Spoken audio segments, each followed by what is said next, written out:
Hey guys, this is Jeff and David here with Turner CNC. We're just checking out our Obsidian and some of the design inspiration, where it came from, and some of the features about it. Yep.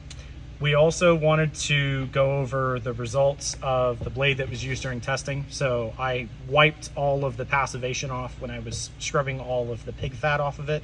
But this is the same knife that was used in our testing footage that was loaded a little bit earlier today. So we're going to go over how that held up compared to a brand new one. But to start, Jeff and I have been knife nerds, knife collectors since we were both little kids. That was one of the reasons we became such good friends and why we're doing this now. And daggers have always been a pretty big fascination for us. Yeah. I was always a really big fan of the Fairbairn Sykes daggers. These are really cool. Like when they were made for their intended use, they are kind of limited now. They're a little bit big for carry.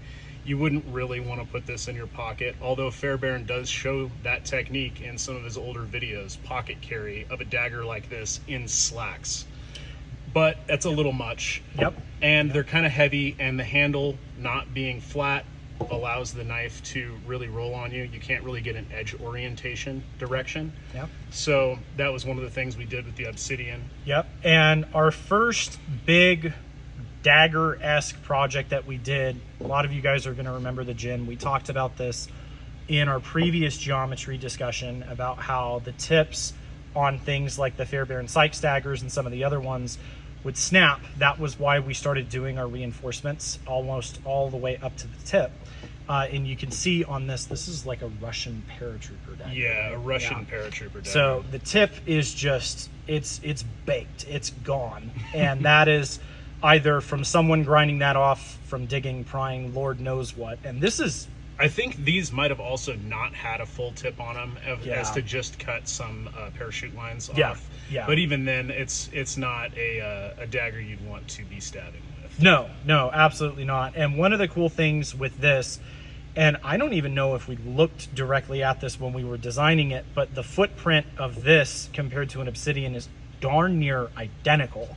And so that was just a fun thing that we found out like a couple minutes ago. But when we were looking at other offerings that were in the market space, Cold Steel has been doing really good daggers for a very long time, since the 80s. And the counterattack is one that, we've been around. I've had one of these before. We just you said you used to sell them for a while. Yeah. In another life, in another job, I sold a lot of Cold Steel products, and they are a phenomenal company to buy from. At least they were before GSM bought them out. Mm-hmm. But for those of you who are looking at something like our Obsidian offering in the $400 range, and you're thinking, wow, that's a lot of money to spend, the counterattack one is absolutely going to get the job done. The only difference is going to be the handle is a little bit longer. The blade length is very similar, and it's going to be a tiny bit heavier. I think this is heavier. It was what, half an ounce or an ounce heavier? It's pretty heavy. Yeah. The blade thickness on the counterattack is a lot thicker than the Obsidian. The grind height itself, like these, it's steeper. These edges don't cut very well. They could cut through meat. They're not going to do it like the Obsidian does in those testing videos that we just did. Yeah. The Obsidian, one of the main things we did is we made the blade a little bit, I think it's a little bit wider. Just a little bit. Yeah, we wanted it to be able to cut still. Yeah. So it's thinner. The grind is hollow ground back here, whereas the counterattack is a flat grind, and the hollow is on the back. You can see that transition a little bit better on this one. The bead blast and the DLC kind of murders everything out. And then, when it came time to sharpen the Obsidian, we went back and forth on doing the edge on the grind side to make it a true chisel ground knife. I ended up switching it to a bevel on the back to see if it would relieve some of the stresses of putting all of the force on one tiny point, and this kind of divides that between the two faces of the knife. And it held up really well. It cut way better than we expected. And this is after all of the pig testing, all the ammo can testing. There is a very slight deformation. Yeah, on the tip. yeah. There was no snapping. It even surprised us. Yeah, that's the reason we switched over from MagnaCut to CPM 3V on this knife. Is CPM 3V's really high toughness really lets those thin tips and edges perform better in hard and abusive testing. Yeah, yeah. And this little bit of deformation that you're seeing here, it's probably from the ammo can. Yeah, there's a little bit there, there's a little chip there, but this knife is going to get sharpened, cleaned up, and thrown into a mystery box for whatever lucky person's going to get that. We're just not going to have all the pig fat on it. But one of the big things, one of the reasons we switched from the gin, and the gin will probably make a return in the future. We've got or a lot mini of gin. Yeah, or a mini gin. We've had a lot of requests for a mini gin. We've had some requests for a mini Obsidian. We'll see what happens with that. The big reason we switched from the gin, and the gin is still my favorite knife. This is slowly becoming my favorite. This is very hard to pocket carry. You can pocket carry a gin. The blade will fit in your pocket. Yeah. The handle's going to stick out unless you have the deepest pockets. Yeah. So this right here, yeah, if you have really deep pockets, and we were just talking about this before we started filming, like the pockets on both of our pants are just shy of 7 inches deep. And that's going to take up every single bit of your pocket. And if it's inside the waistband, if you're running it like appendix, it will work just fine. I've done it before. It's not the most comfortable at that length. It's still a big knife. Yeah. The Obsidian carries like a smaller knife because of the weight and the thinness of it. Yeah. You can see right here, it is thinner than the gin too, handle thickness wise. Yeah. And it like pretty much disappears in the pocket. I've taken a clip off of one of the Obsidian sheaths and just ran it directly in the pocket with a static line attached to a belt loop, and that works pretty well. Yeah. Yeah. The Obsidian was meant to be a daily carry fighting dagger. And there's a handful of other US made daggers that are out on the market. A lot of them are going to be almost as heavy as like an old Fairbairn Sykes.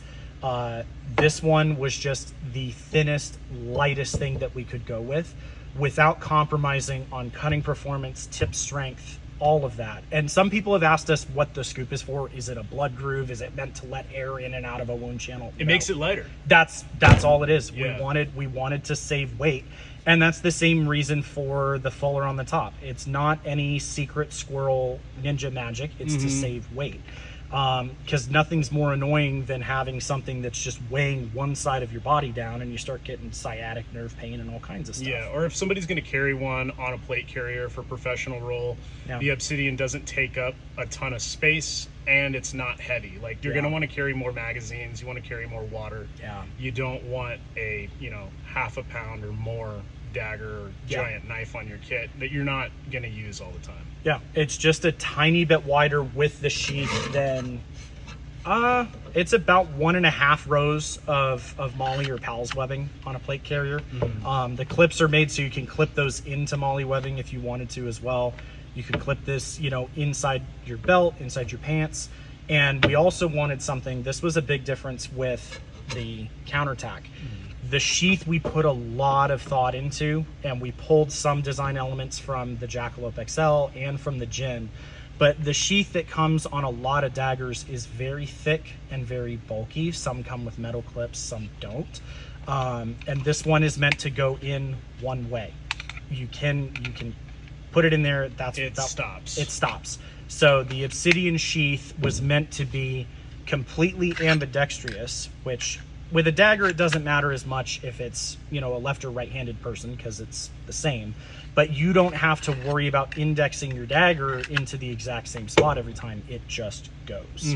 So we wanted to save weight on the sheath. We wanted to save space on the sheath. We didn't want a boat paddle piece of kydex in our pockets. Yeah. And this is what we came up with, and so far we've been beyond impressed with it. Yeah, the testing videos just came out today on the Instagram, and it performed really well. Went through a solid pork butt bone, which not a lot of knives can do and keep their tip. I mean, some can. It kind of depends on the steel that they're made out of. Yeah. We've been very happy with it. I think it's about to replace the Gin as far as a go bag knife or a jacket carry knife for me. And that's saying something, because when we first dropped the gin, well over 2 years ago, that's been in my jacket or in my backpack every day since then. So we've been pretty happy with it. So yeah, we appreciate you guys taking an interest in all of our work. And as always, if you have any questions or anything, concerns, any of that, just reach out and we'll take care of it as best we can. Yep. So. Thanks everybody. The Obsidians are in stock now on turnercncinc.com.